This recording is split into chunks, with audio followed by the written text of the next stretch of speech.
Imams in Britain are allowed to preach this.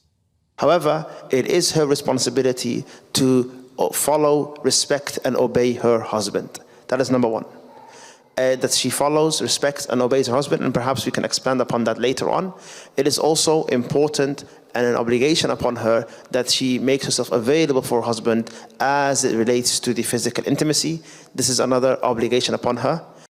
This important interruption is brought to you by ExpressVPN. Protect your money and your identity. Click the link in the description or scan the QR code here to get ExpressVPN right now and save up to 73% on annual plans today. Right, let's get back into it. And then there's this. Nushuz here means she, for example, refuses to have intercourse with him. Then he gives her admonition. She comes back to intercourse, then khalas. If it doesn't benefit and she continues to refuse having intercourse with him, فَإِنْ أَظْهَرَتْ نُشُوزًا هَجَرَهَا, she continues in that, he boycotts her, meaning he doesn't sleep with her in the same bed. And meanwhile, Labour are planning to send young boys to misogyny re-education programmes. The North Islington elite have clearly decided that teenage boys, many of whom are already struggling, by the way, are the problem that needs fixing urgently. Not the extremism that I just showed. This isn't safeguarding, in my opinion. It's scapegoating. We're told this is about tackling violence and misogyny against women. And absolutely fine. Everyone wants women to be safe in this country. But if that were genuinely the priority of the government, they wouldn't be so determined to avoid talking about the elephant in the room. In some interpretations of Islam, women are explicitly subordinate to men. That isn't Islamophobia, it's theology. Forced marriage, honour-based abuse and gender segregation didn't appear out of nowhere. They are rooted in belief systems that politicians are terrified to criticise, even when they clash directly with British values. Britain also has a grooming and rape gang epidemic. These crimes were not committed by schoolboys repeating things they saw online. They were committed disproportionately by Pakistani adult men operating for years in plain sight while authorities swept it under the rug. And to any of you watching at home think there will be a single discussion in these re-education programmes about how religion and culture plays a role in misogyny, because I don't. And I bet this entire re-education programme will be run by woke activists lining their pockets, and all these bad, cheesy reenactments will feature white, working-class boys as the perpetrators. In fact, here's an example. This is a campaign by the Mayor of London's office. Hey, sweetheart, you alright? You alright, yeah? She ain't listening, man. Want a crisp? Go on, have a crisp. Go on, have a crisp. She's got the moody one, isn't she? A little bit rude, to be honest. God, geez, am I really that bad? My taxi's nearly here. Taxi? Oi, Jacob, you're not going to say anything? Well, that's not the only example I have. I do wonder, though, whether Labour politicians have been watching too much Adolescence, maybe on repeat. They seem to be confusing fictional narratives and online hysteria with real-world policy. Here's a radical idea. Why don't you enforce the law against real criminals? Stop excusing cultural misogyny. Eliminate misogynistic preachings of Islam like many Arab countries do today. Or how about deporting foreign rapists? And only then people in this country might take programmes like this seriously, because we all want this issue of violence against women to go away. I'm not saying that we shouldn't be doing stuff, but we have to tackle other root causes as well. Because speaking as well as a young man who would have been caught up in this latest state-endorsed propaganda, I can tell you this: it will backfire spectacularly. It'll deepen resentment and produce an even angrier, more detached generation of young men who feel like they're criminals before they've even been told what right and wrong is. And one day, the same people pushing all of this now will ask how it went so wrong. They won't like the answer, will they?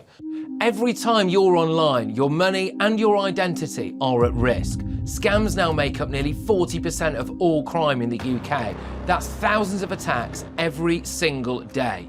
In Britain, someone has their identity stolen every 2 minutes, leaving victims with wrecked finances and years of stress. The threat is real, and you could be next. ExpressVPN is your shield against criminals. It locks down your devices, hiding your personal information and financial details from hackers, scammers, and anyone else looking to exploit you. So whether you're checking your bank, shopping, or just browsing, ExpressVPN makes you invisible to prying eyes trying to steal your money and your identity.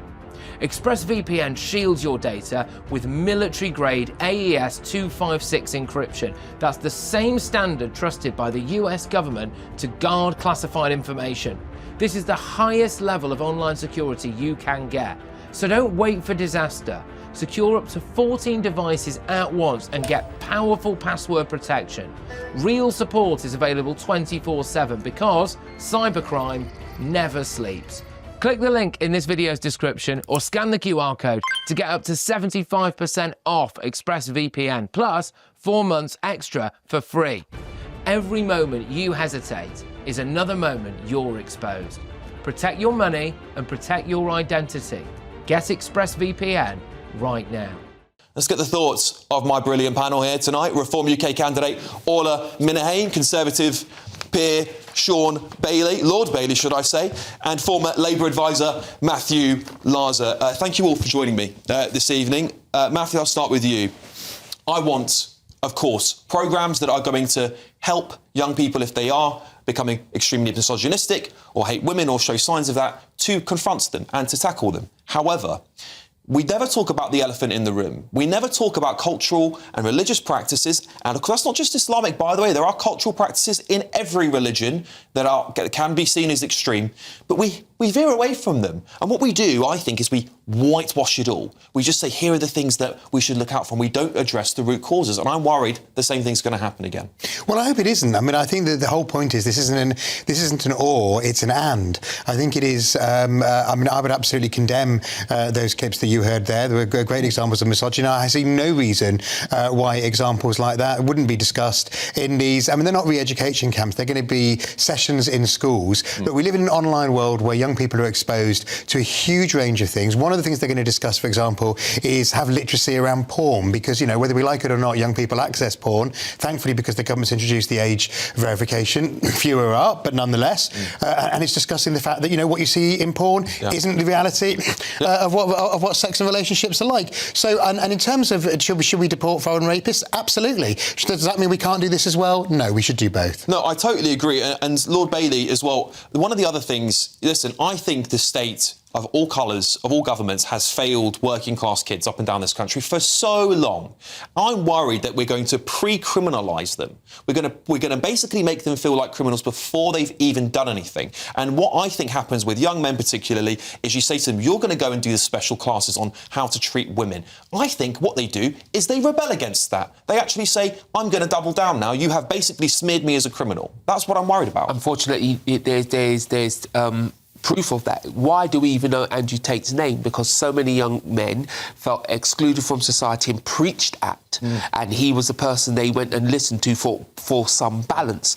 Listen, the government want to have a conversation with young people about misogyny and all that. That's fine. Let's have that conversation. I believe in many schools it's already going on through this positive relationship stuff. Where I worry about this is on two very distinct levels. Firstly, do not destroy young boys by telling them their mere existence makes them bad, because there will be a large number of young boys who will say, OK, if I'm bad, I'll show you how bad I really am. And there'll be another set of boys who will just be crushed and will never amount to anything. And the government has to really avoid that as well. And in this country, we still run under the influence of innocent until proven guilty. And there's an element of this that feels like, oh, I don't think they're going to say anybody who tends it is guilty. Hold on. Here's but it's implicit. It's guilt by implication, isn't it? Yeah, well, I think it's an open discussion. And the other piece as well about this is when you're speaking to young people, it's about their responsibility. What responsibility do you have? How do you carry yourself? It could be put in in a positive light. And if I had a magic wand and I was to do anything for young people, I would heavily restrict their access to porn. Now, the government have made some steps with the online safety bill, but the £20 million is nothing. And if that £20 million was going to achieve anything, it'd be seeing that this is enforced, and that's the problem. Why do our young people have such access to porn? Enforce the rules that you already have, then we might get something done. Orla, when it comes to women's safety, we talk about this quite a lot here at GB News, but specifically cultural differences, right? I played some clips there of things that are allowed to be preached in Britain.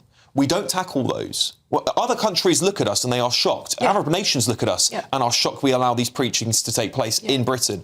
Are we just ignoring the elephant in the room? Because it can't go away. You can't just have a class where a teacher tells you this is bad, but actually your religion or the preachings you might hear may actually just reinforce it. Look, why do we fail to address, as you say, the elephant in the room, right? So you've got what's going on in mosques and what's going on in the Pakistani and Muslim communities where women are treated as second-class, third-class citizens, and then you were importing them, thousands and thousands and thousands of them everywhere. The problem it's is crazy. The problem is in the chattering classes, they can't take on race because that would offend them. Because we're better than everybody. We don't see race. Well, actually, in this context, you're going to have race because no level of school education will outperform what you're learning from your community. Yes. And if you don't accept that, then you're wasting your time. You need to speak to that community as well. And the other thing that I really worry about, will this be an arena to push contested ideas? So we've had a lot of to and fro-ing on how we feel about trans. That's just one idea. Will this be used as an example to push certain things that actually maybe the parents,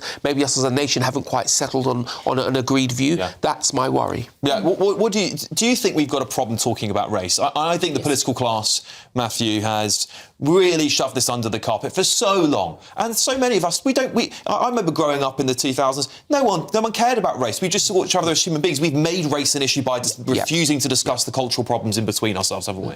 Well, I think there was certainly a lot of naivety. Maybe, as you say, the 2000s may have been the moment of sort of peak naivety, as we saw over grooming gangs, where people felt that they couldn't make certain points because they were scared of being accused of being racist. I think things like female genital mutilation will be discussed, which is illegal. We saw prosecution just last week. Will be discussed, in these classes if they're not already discussed in personal and sexual education. So, I think absolutely we need to do lots of other things. I think this is a perfectly sensible. It is a pilot. That's why it's only sort of around 20 million quid, including contributions from philanthropists. Let's see if it works. Let's see if the young people in particular find it valuable. Because if you're a young bloke at the moment, you look at the media and you're thinking, actually, I wouldn't mind having a conversation about what consent means. I think those ads. I think those ads are really naff, by the way.